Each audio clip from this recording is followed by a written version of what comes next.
Okie dokie.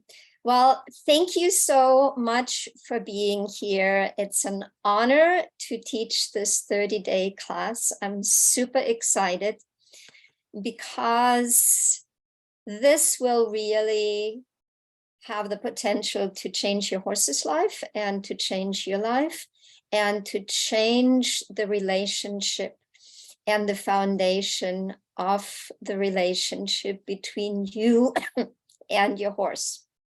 So I'm still a little bit sick. I do have my Ricola cough drops, so I might just grab another one. And when we're looking at building genuine interconnection, the key will be that how you show up and what you bring to the table will change in order for your horse to change the behaviors and the struggles and the issues that you currently have, and to deepen the relationship between you and your horse. So just a little bit about me, because my personal journey with my horses and what I have experienced is really the foundation for this course. I got into horses when I was 11 years old. I started in a very traditional German riding school. I'm originally from Germany, and somebody lifted me on a big warm blood and said, okay, ride in the arena, and had never been on a horse before. So from there on out, I realized very quickly that the traditional view of horses was not something that I enjoyed. I didn't want to control a horse. I didn't want to dominate a horse. I did not want to micromanage or manipulate, to use pressure and control or anything like that. But back then there was very little else out there. And my biggest next step was that I had a really, really scary riding accident. For any of you that have currently confidence issues with your horse or horses, I very much understand what that is like. And if you want to use the comment section and the chat maybe right now, just let me know. Is anybody here right now that has confidence issues with her horse or horses? Because back then, I believed my neighbor, who was a traditional riding instructor, who told me that I was too soft, that I was being a weenie, that my horse was getting away with things, and that I had to show my horse who's boss. And my horse was that day very nervous, very upset. And she said, you need to go in the around pen. You need to get on your horse. You need to show your horse who's boss, hold those reins short and make him do it. And the make him do it caused my horse to rear and buck. I flew through the air and I hit the ground with my face first. And when I opened my eyes, the fence post was right in front of me. And that's when I realized I could have been paralyzed. I could have died. And if you've had a scary experience or even an accident with your horse, I'm sure you can relate. People will tell you, just get back on. Just get back on. You have to get back on in order to overcome your confidence issues. And I can tell you from experience that is bad advice. I eventually got to the point where I was seriously thinking about giving up my horses. And that was not just a period of weeks and months. That was for years that I struggled with extreme confidence issues. So like Debbie was saying, she has confidence issues with her horse Onyx. and Ollie and many others. And it's important for you to know and to understand that it's totally okay to have confidence issues with horses, because they're very big animals. They can act very irrational, very quick, right? A horse responds or reacts twice as fast as a human athlete. And I bet none of us here is a human athlete. Nobody has gone to the Olympics. And we are actually even slower than our horse, not just twice as fast, but maybe our horse is 4 or 5 times as fast as what we can react to or respond to. So this experience really made me reevaluate everything that I had learned and everything that I was told, because my confidence zone shrunk so much that I had butterflies in my stomach, sweaty hands, change of breathing, my heart rate changed just by the thought of going out of the house and down to the barn. And this is called a threshold. And most people will have experienced that you were either told or you did it yourself, that you pushed through these thresholds because they seemed so ridiculously small that you couldn't possibly address that and stop, right? It looked and sounded ridiculous. This idea of just get back on is so front and center in traditional horse training. And the next situation then was that I actually found something that helped me. And it was natural horsemanship. It was Parelli natural horsemanship. And I made progress. I started to find joy with my horses again. I started to ride again.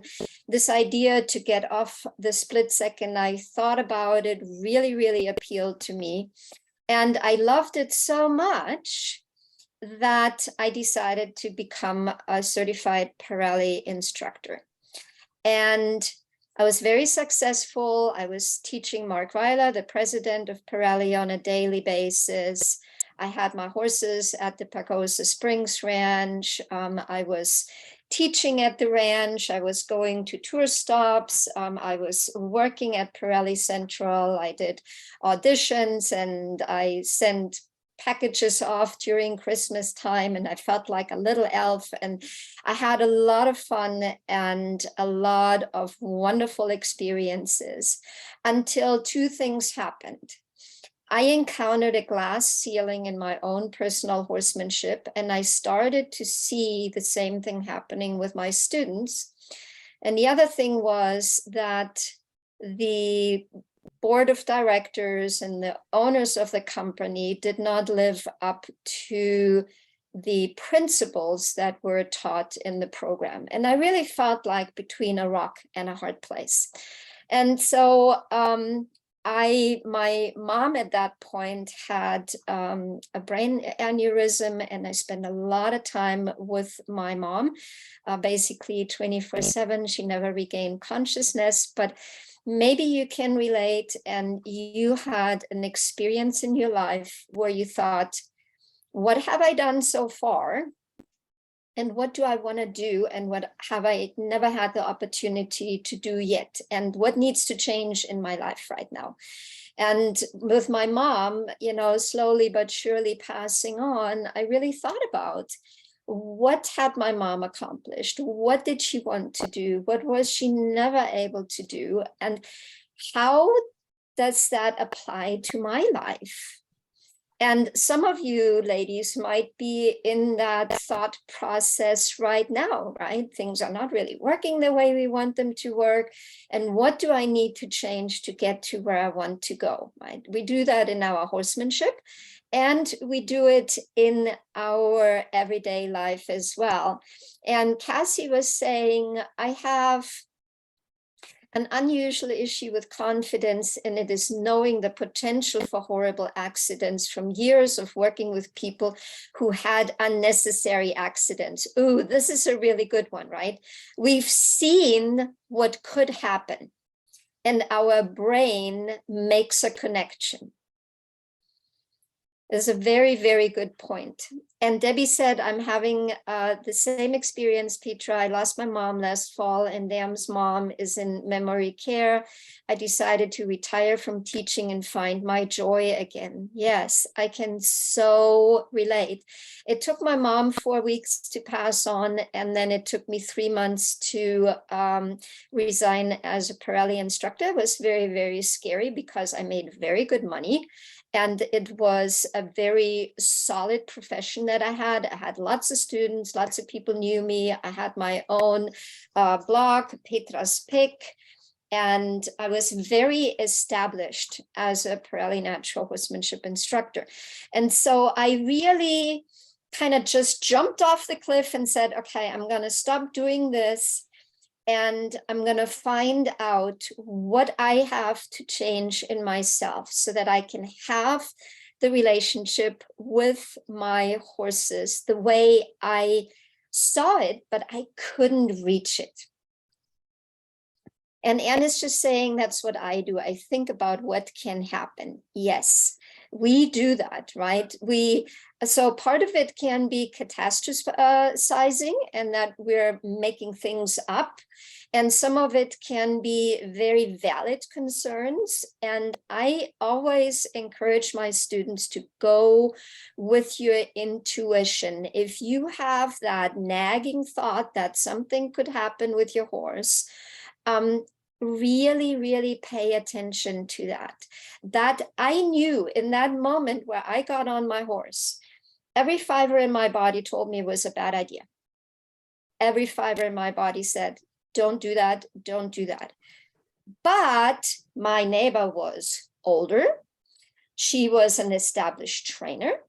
She had a lot of belt buckles and trophies. She was starting horses. She was a roper, she did barrel racing, she did all kinds of things that made me think, who am I? She must know better. And that has everything to do with A, believing in yourself and setting healthy boundaries. And that is going to be so important when it comes to showing up for our horse as the lead mare. And so I took a considerate amount of time off. I was very lucky that I had my inheritance and I didn't have to work. And I could really sit back, spend time with my horses, look what other people were teaching out there. And I couldn't really find anything that I liked. I went to a clicker training 2-week class. And this is something that a lot of, when we heart-centered horse lovers realize we don't want to control our horse. We don't want to do this, apply pressure, release pressure.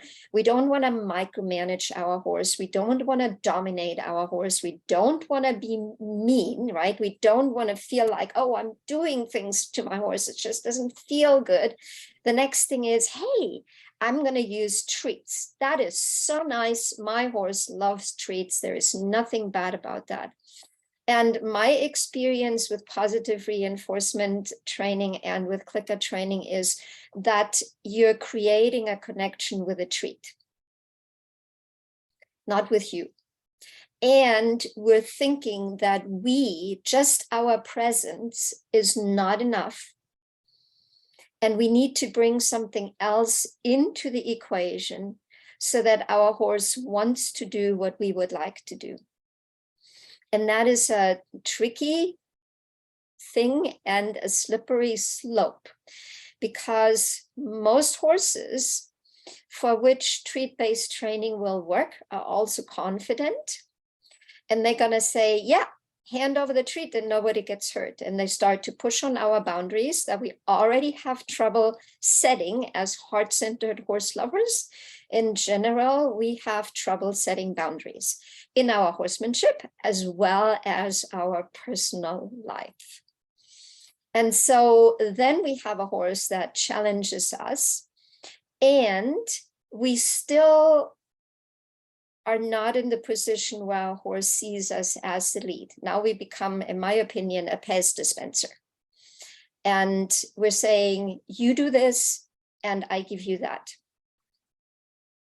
When, as the human, we have a very unique position that no other horse has, and no horse can provide what we can provide.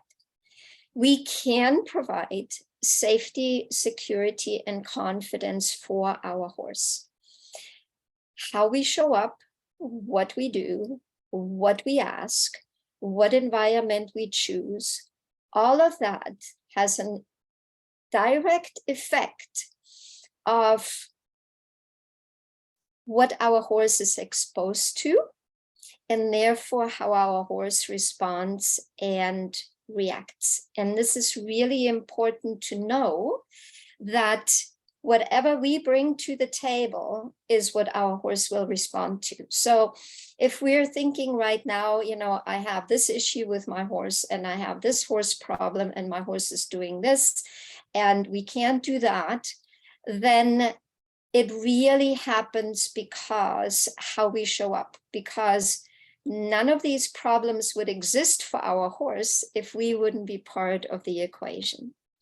And for me, that was a really hard pill to swallow, because suddenly I had to look at myself, and I had to look at the fact that I did not set a boundary for myself with my neighbor. I also did not set a boundary for my horse, because yes, I flew through the air and I had a scary experience, but this was also so scary for my horse. And in that moment, I really hurt the relationship between myself and my horse, because I listened to somebody else. And I didn't say, you know what, this doesn't feel good to me. I'm just going to stop right here and right now, and I'm not going to get on my horse. And so that was a big learning experience for me, that I had to learn to say no to things in order to build the relationship between myself and my horse that I wanted to have. So this whole idea that we want to show up as the lead mare, so that our relationship is based on connection, interconnection, versus dominance, control, and pressure-focused training. How do we do this? So traditional horse training, as well as natural horsemanship. And if you've had any experience with natural horsemanship, pop that in the chat section so that I know a little bit where you're coming from. That is dominance-based, that is control-based, that is pressure-based. And it works to a certain level. And here is why. Horses understand dominant language because we have the dominant stallion, because we have dominant horses in the herd. We have also non-assertive horses in the herd, and we have the lead mare who stands out from everybody else. The lead mare makes decisions, and the entire herd follows the lead mare. There, and I'm anthropomorphizing right now, but just think about this for a moment. None of the horses will say, I'm lazy, I don't feel like it, I'm just gonna hang out and stand here while you move on. None of the horses will say, I don't feel like running right now, I'm just gonna go slower than everybody else. None of the horses will say, I don't like the speed that you're going. I'm gonna pass you, right? Those are all things that horses do with us, right? They go faster than we want to. They are lazy. They don't do what we want them to do. They stand if we want them to move, and they're saying, I don't care. I don't want to go right now. What are you going to do about it? So none of this really happens with a lead mare, but it happens with us, right? Our horse has all kinds of things to say about what we bring to the table and what we're asking our horse to do. And when we're looking at the herd hierarchy, even the dominant stallion, even the herd stallion follows the lead mare. And his job is protection and procreation. So he's going to be in charge for 1.5 to 2.5 years. And the reason why he got to that position is because he was more powerful, more dominant, more aggressive than the previous stallion. And he won the fight to be the herd stallion. The lead mare doesn't fight for her position. The lead mare doesn't round up the herd. The lead mare doesn't drive the herd forward. She's chosen because of her wisdom and her experience and her willingness to make benevolent decisions for the herd. And that's where, when we get older, we have a huge advantage because we have wisdom, we have experience. Most of the time, we just need to learn to trust it. And that's one of the things that my mentorship students always say, that one of the challenges that they're facing is to the outside influence, the other people at the boarding barn, the friends and the family that want to give input, right? And that's where it's really important, again, that we learn to set boundaries. So this idea that we become the lead mare, we don't drive our horses forward. We don't round our horse up. We don't control movement, but we show up as the lead. So Adele was saying she grew up with traditional horsemanship and later did a lot of Pirelli natural horsemanship. And she hit that glass ceiling just like I did, level 3, level 4, this very, very normal, and wanted to learn how to develop a better relationship with my horses. Hence, here I am. And Debbie said I rode and showed Arabians, saw Ray Hunt, and was in Pirelli natural horsemanship for many years, level 2 working in level 3 and level 4. So when it comes to being the lead, what is it that we need to change in order to show up with the principles of the lead mare? Most of the time when we start about doing things with our horse or playing with our horse or working with our horse or training our horse, we're thinking about we're going to go in the round pen, we're going to go in the arena, and that's when the work starts. Our horse, however, has already formed an opinion who we are by the moment we show up and approach. How we use our intent, our energy, and our body language. And because nobody has ever brought that up, we probably right now don't use our intent, energy, and body language. Our horse looks for how focused we are. Do we have a plan?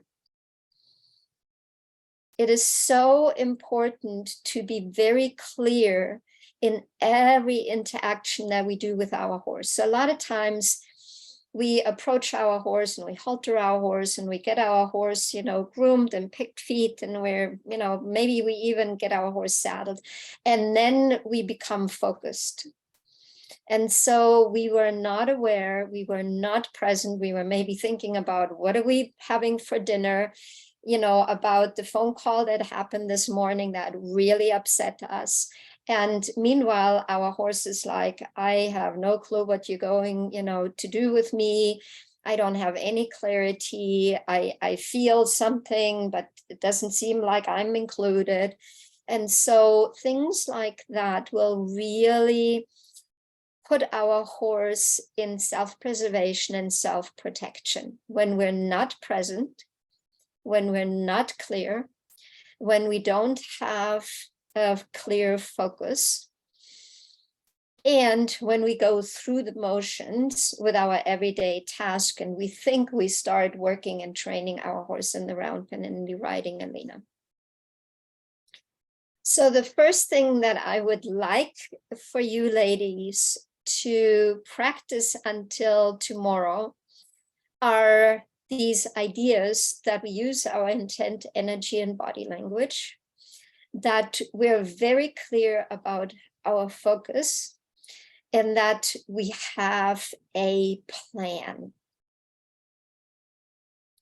And along with these three things, I would like you to think about your own personal thresholds. Where do they start? Do you have any thoughts of avoidance when you're at home?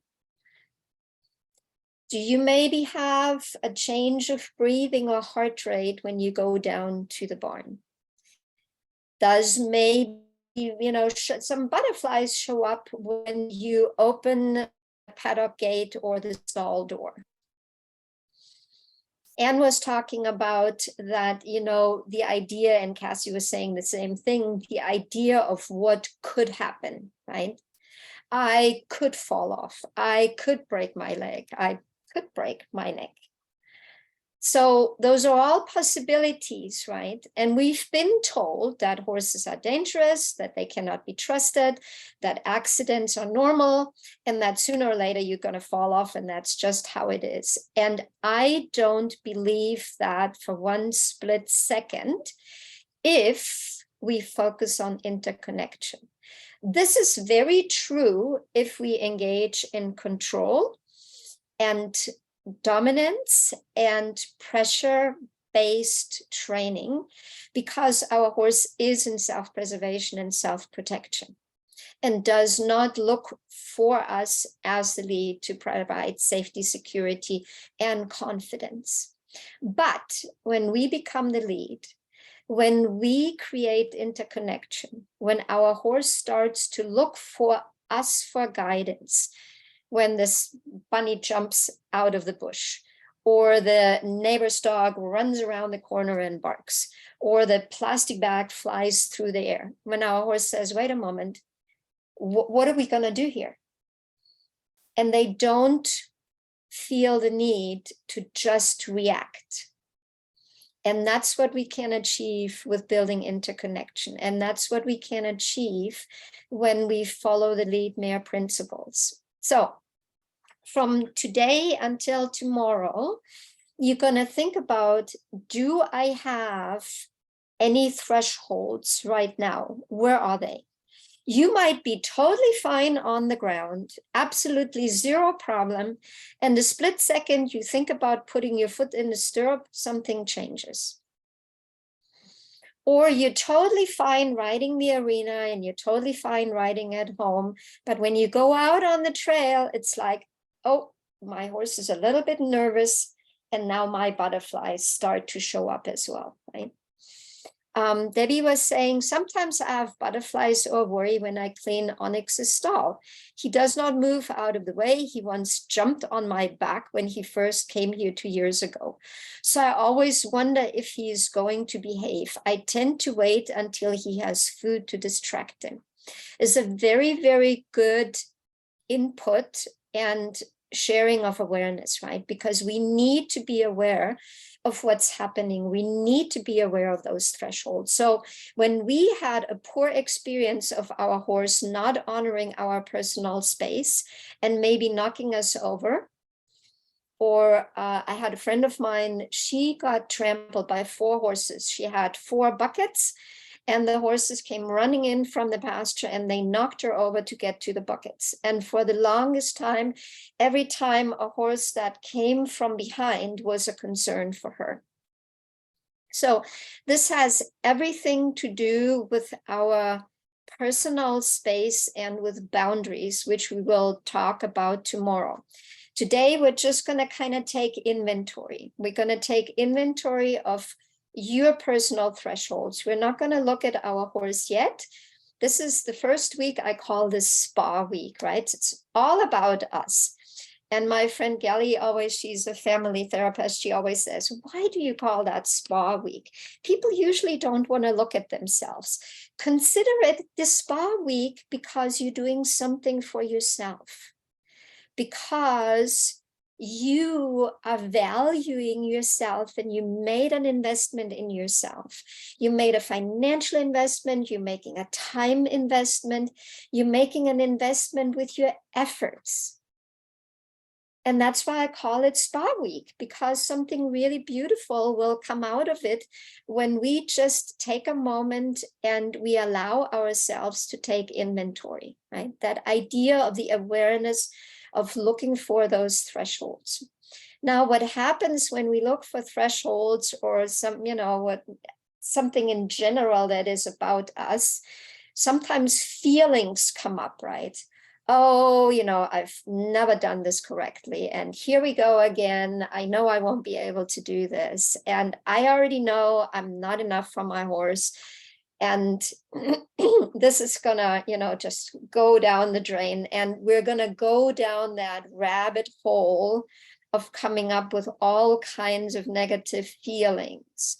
And the key will be that you stop yourself, because the LEADmare principles are all about, we take inventory and you become the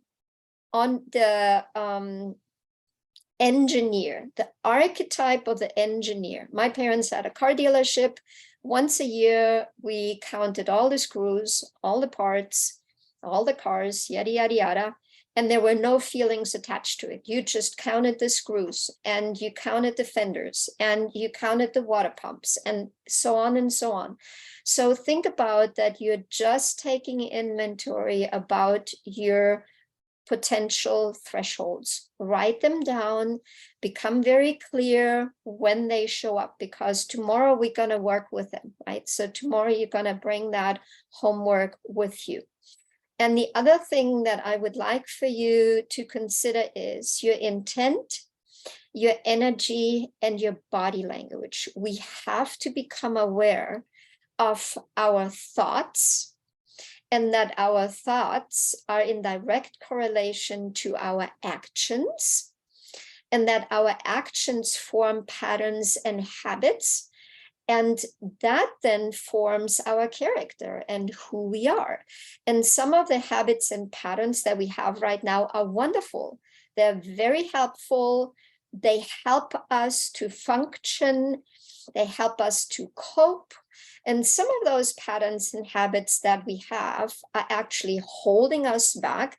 They might help us cope, but they don't help us to grow and prosper, right? And most likely, those patterns come from our childhood. And at one point, those patterns actually were useful.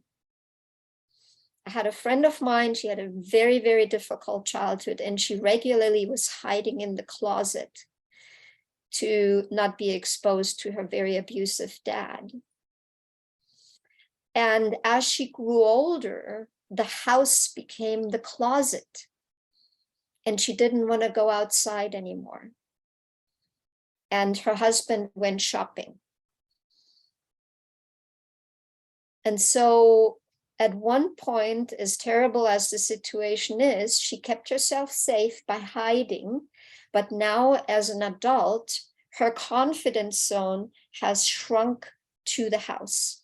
A little bit bigger than the closet, but still very, very, very, very small, and detrimental for our well-being, for our well-feeling, for our social interactions. And the older we get, and the more we allow our confidence and comfort zone to shrink, the more difficult our life will become. So it will behoove us to notice and to take action, right? So our thoughts become actions, our actions become habits and patterns, And that really forms who we are. So what are we thinking? So if you have an opportunity between today and tomorrow to spend time with your horse, observe your thoughts. Where do they go? Do they go in the future? And you're maybe catastrophizing what could happen, right? My horse has ran me over 2 years ago. This could happen again. And my thoughts are in the future and I'm not present. I'm not here in the now with my horse. I could think about an accident that I had in the past and I'm holding on to that accident.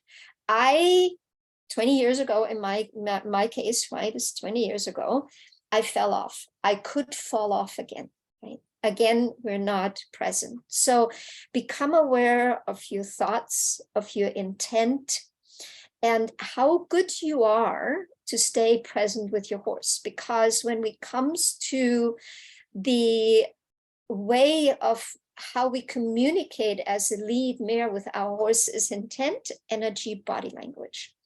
So our intent, for example, if I want to walk with my horse, I see me walking with my horse. And I see it in the most positive, beautiful light. My horse is next to me, has slack in the lead rope, is paying attention to me, is honoring my personal space, is going the same speed that I'm going, and everything just feels harmonious and peaceful. This is my intent, right? I also, with my intent, need to make the space available that we're going to step into, because horses consistently have space conversations. So I see the area that I'm stepping into and where I will go. My focus is I'm going to go over to this tree. And when I'm at the tree, I'm going to go over to the fence post. So I always have a plan. I always show up as the lead and my horse knows I have a plan. We're going places.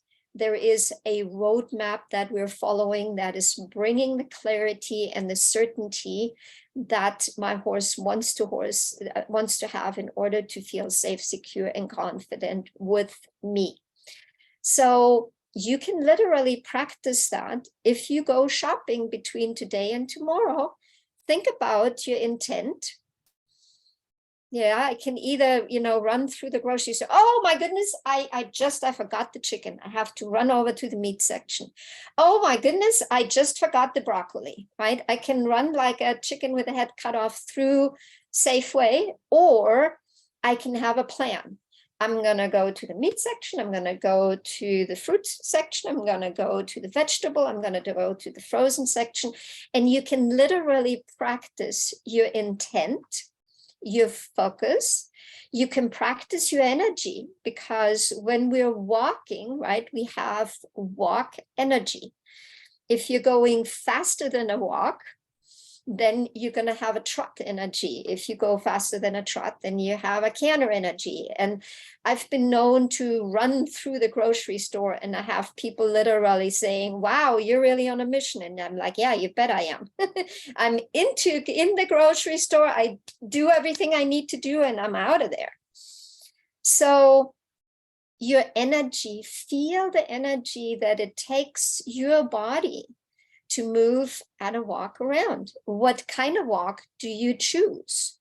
So when we're looking at walk, it's not just some kind of walk. We're looking at a very specific walk, because again, our horse likes clarity. I'm not just going to say, oh, we're just going to walk around.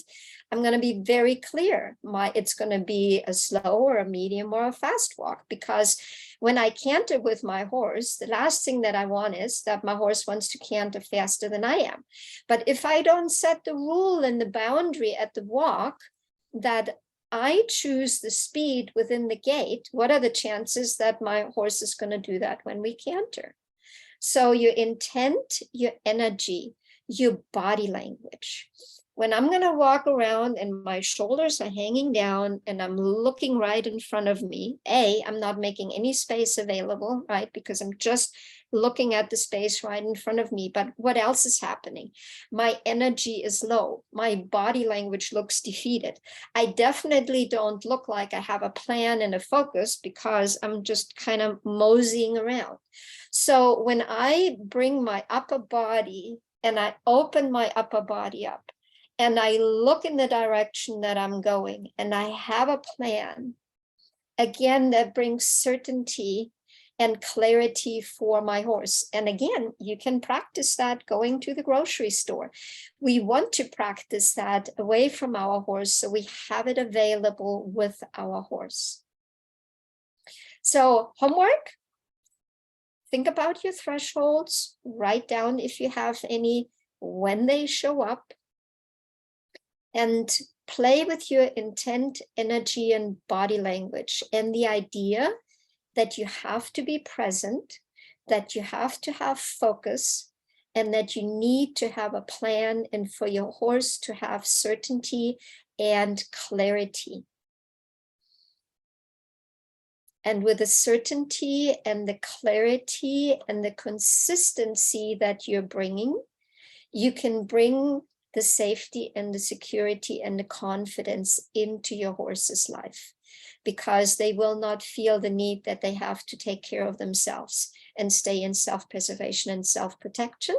They will start to look for you for guidance. So this was a little bit longer session today because we had a little bit of an introduction, making sure that everybody came in. And you're welcome to ask any questions that you have right now. You can either put it in the chat section, or you can just unmute yourself. Anything that comes up, anything that you want to share with the group. We've got 14 people here today. Altogether, 34 people are in the community. So it's very exciting. We're going to have quite a few students that will watch the replay. But when you show up live, you have the opportunity to ask questions, right? And if something isn't clear, you can ask for clarity so that you set yourself and your horse up for success. And you set yourself up for success for the next lesson. So does anybody have any questions right now, or even just a statement that just, you know what, wow, this just came to me. That was my aha moment. I'm just so excited that I made it. Yes, with all the, especially technological issues that you had lately, Cassie. Yay, you're here, right? That can be sometimes a huge feast to just show up, right? It takes effort to show up. It's very, very easy to be excited in the beginning and to show up, and then, you know, life happens and things happen and other stuff shows up, and we slowly but surely fade away. And that's your responsibility as a student, is to show up. My responsibility is to give you the knowledge, to give you the support, to answer all your questions, to present the knowledge in a way so that it's easily digestible for you. And if you ever have like, you know, a suggestion, something that would help you to learn better, pop it in the comment section, unmute yourself, or if you just want to do it privately, send me a PM in on Facebook or post it in the community. I want this to make this the best learning experience for yourself. Feel free to post videos in the community. So petrachristensen.com/login. When you enter your email and your password, that's when you are in the classroom library. That's where the community is. If you've signed up for the masterclass, you will find the masterclass there. And make sure that you pop in the community, that you check the announcements, that you show up, that you share your aha moments in the community, and post videos. my commitment is for this first round of inaugural students in the Genuine Connections Horsewoman membership to give you video coaching that I usually only offer in the mentorship. So I would suggest to keep the videos under 2 minutes. I can see everything that I need to see, and then I can make sure that I can cater to everybody and look at every video and make sure that you get your questions answered. Debbie said, do I need to throw out everything P&H, or do you think, is there a connection between the two? So this is a really good question, because you have already knowledge, right? And you've already learned things, and you're already working with your horse in a certain way. So when it comes to natural horsemanship, what we need to know is that the focus of natural horsemanship is control. That's why we disengage the horse's hind end. This is all about control. That's why we do lateral flexion and one rein stop. That's control. And we can do lateral flexion and one rein stop without control, but that's something that we're going to address further down the road. But it is about control. And it is about phases, escalating phases. So we have a phase 1, 2, 3, 4. We suggest, we ask, we tell, we promise. And I still remember, I was studying with a high-level Kareli instructor, this idea that we have a tiger in the pocket and that tiger could jump out at any given time was part of the program. And so you became really big, really controlling, really dominant, and your horse learned the lesson that there was something else before the big language, right? There was the suggestion, there was the ask. And then the horse, because it was unpleasant and they don't like to be controlled and they don't like to be reprimanded, they start to look for the smaller communication, right? The phase 1, the phase 2. But the tricky thing is we become unpleasant in order to get our horse to look for the small stuff. And I just don't believe in that. I was always a very soft person. I've always been very kind with my horses, but I had an effective phase 4. An effective phase 4 meant I got done whatever I set out to do, because the program is task or focused, and the program is result focused. And we feel like when we don't get it done, then our horse gets away with stuff, oh, your horse gets, tries to get out of work. Horses don't even know what work is. They have no understanding. All they want is they want to feel safe, secure, and confident. So it is a change.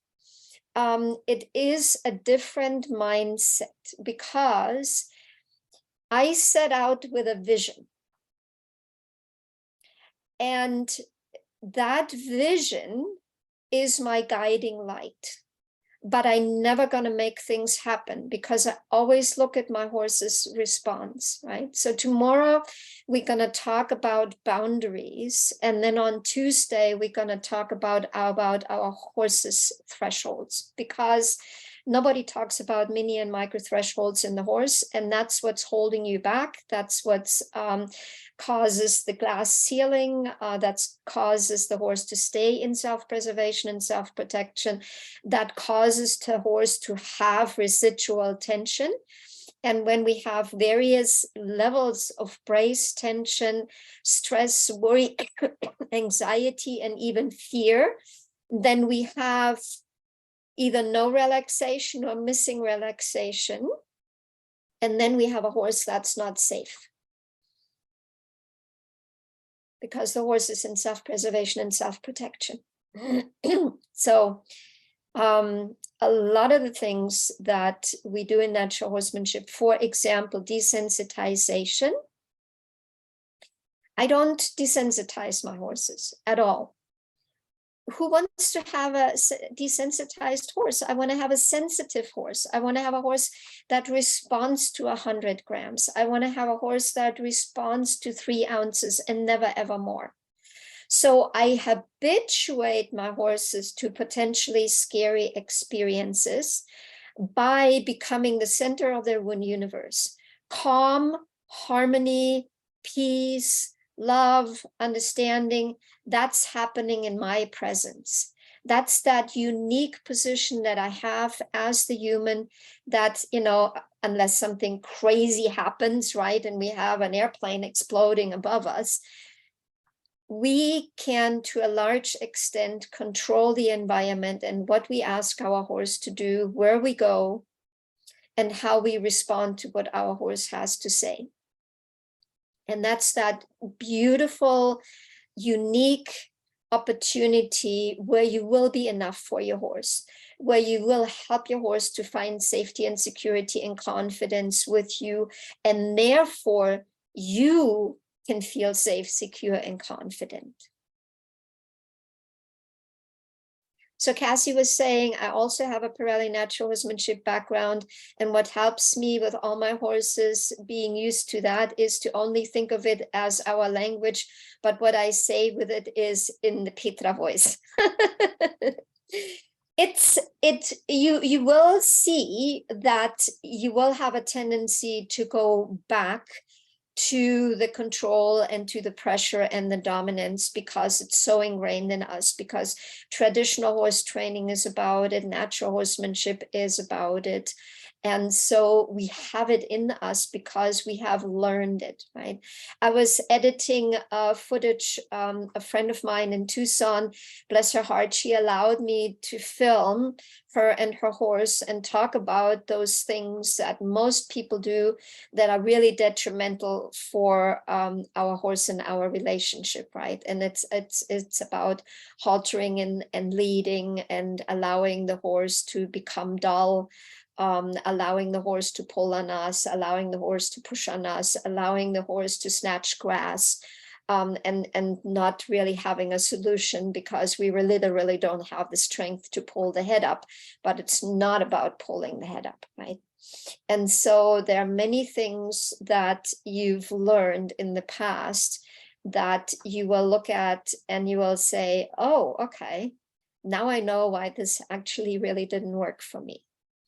And so the key is going to be open and to allow yourself to have that experience, to see why building interconnection and going away from control and dominance is so powerful. And it is way safer than trying to control and micromanage your horse. Way safer.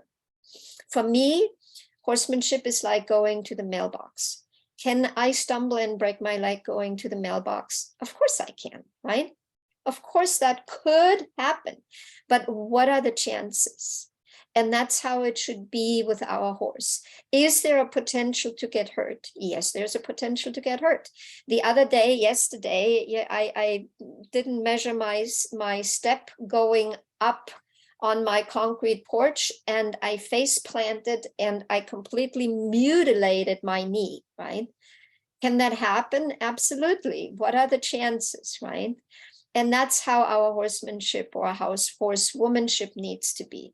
Is there a chance that we have a scary experiences or that we could get hurt? Yes, there is, like with everything else in life. But we can set it up in a way that the risk assessment, right, where we do risk assessment, that chances of something happening is very small. And that's going to be part of this 30-day get started with InterConnection is all about, because we want to get really good at doing the risk assessment and finding, you know, where those areas are that potentially could get us into trouble.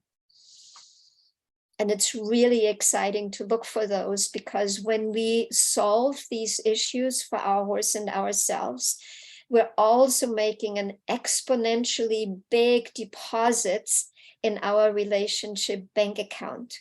And we're creating exponential growth with that as well. Does anybody have any other questions about that?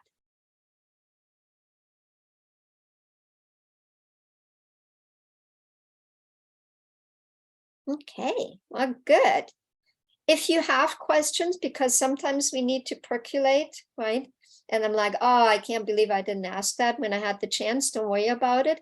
Just go in the community and ask your questions there. Again, that's peterchristensen.com/login. And then that's logs you into the classroom library. That's where the community is. And that's where you can ask questions, post videos up to 2 minutes, and just in general, share, share where are your thresholds? What have you learned? Because the more you are engaged and the more you participate, and that the more we have that connection with in between students, the more successful your learning journey will be. Okay, well, as always, like I say, my mentorship group meetings, be blessed and with lots of love, because love makes everything better, including our horse womanship. I'll see you again tomorrow, 5 p.m. Mountain Standard Time. And I hope that I can upload this recording tonight, depending on when it shows up in my Zoom account. Otherwise, I will do it tomorrow morning. Be blessed. Thank you so much for showing up. Bye-bye. Bye.